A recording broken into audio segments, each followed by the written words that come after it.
everyone, and welcome back to the Hallowed Throne.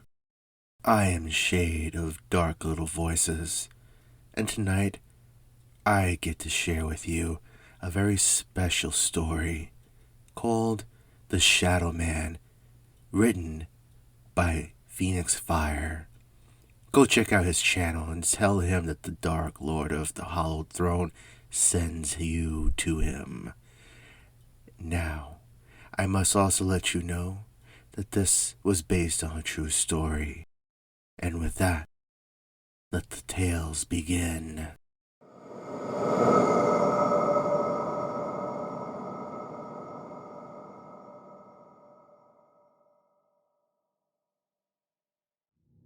Darkness.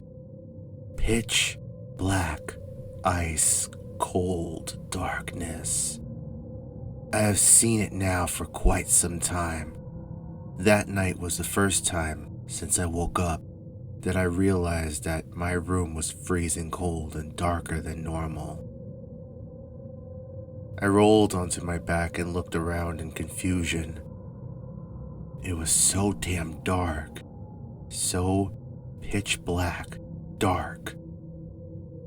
But I could see it was all so clear. I looked around, still groggy from my sleep aid. There was a cabinet, a queen-sized wooden bed with a wooden nightstand next to it, a dresser with a mirror attached, and a small chair in the corner of the room. All of it felt unusual yet so familiar. Out of nowhere, there he sat, the ShadowMan. I could see him sitting in a small chair in the corner of the room, towards the foot of the bed. He opened his eyes and stared at me. He had short, black hair and a pale face. He wore a black coat with a red collar and black shirt underneath.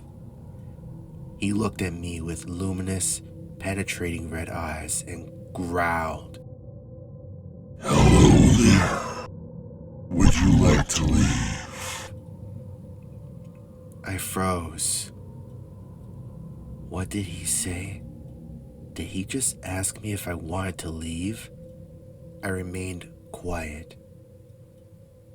He stood up and walked towards me. I was petrified.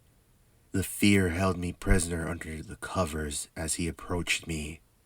Panic struck me like a bolt of lightning as my heart began to race. It felt like it was going to beat right out of my chest. If you would like to leave, speak now. He bolstered in baritone, hair-raising, cadaverous voice.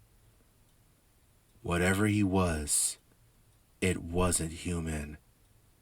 Who the fuck are you? What do you want with me?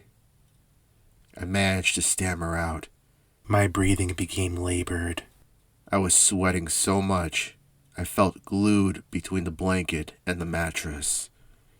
An evil grin uncoiled across his pale face as his eyes narrowed into slits. He let out a low growl that made my hairs on the back of my neck stand at end. Long, blood-stained, razor-sharp teeth spilled over his black lips. Do you want to leave?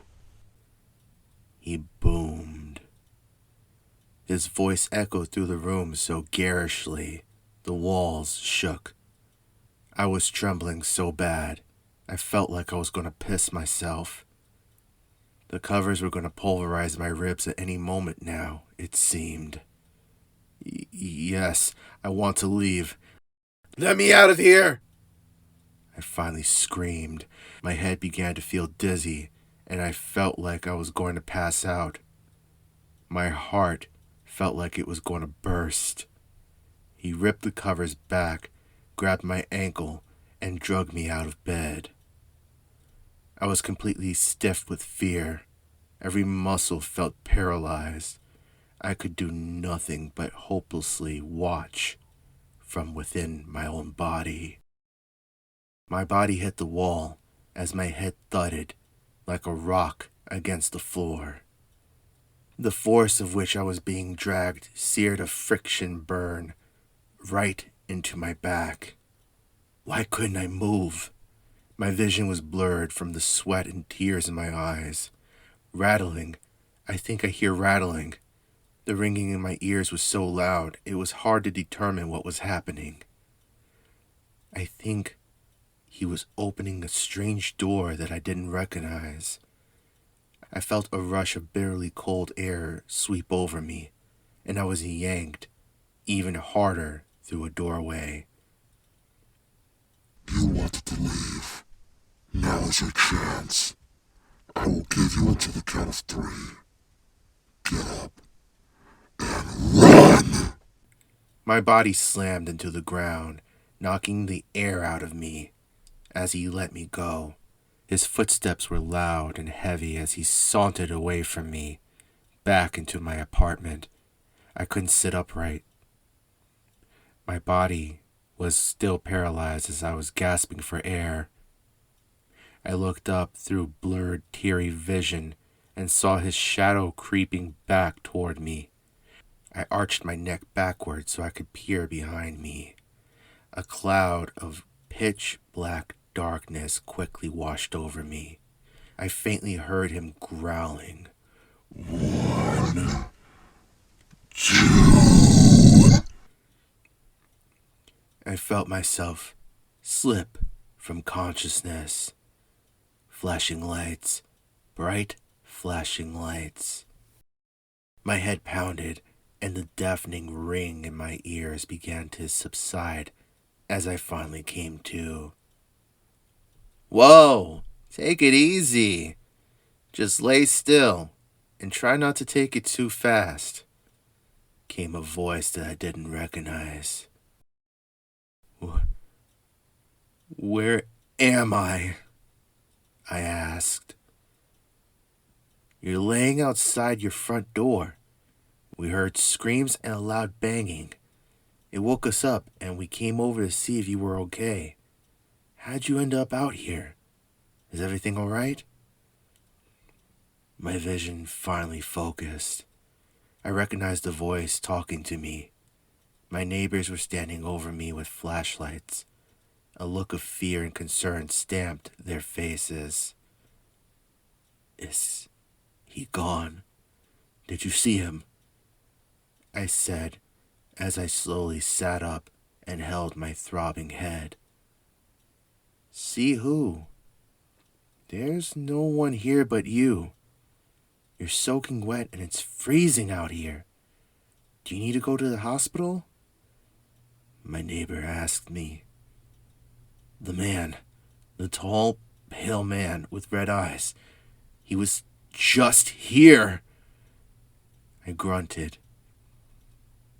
The feeling in my body came rushing back as I began moving my legs to stand up. Tall man? With red eyes. What are you talking about? There's no one here but you and us.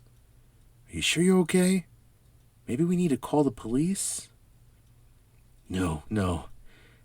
I'm fine. I must have hit my head a little too hard. I'll be okay.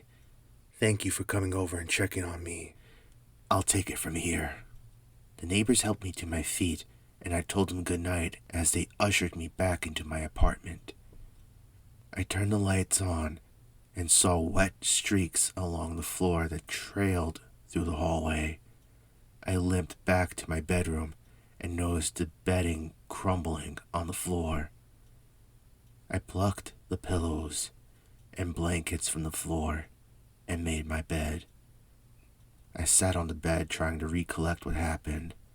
My head was throbbing so bad, all I wanted to do was get some rest.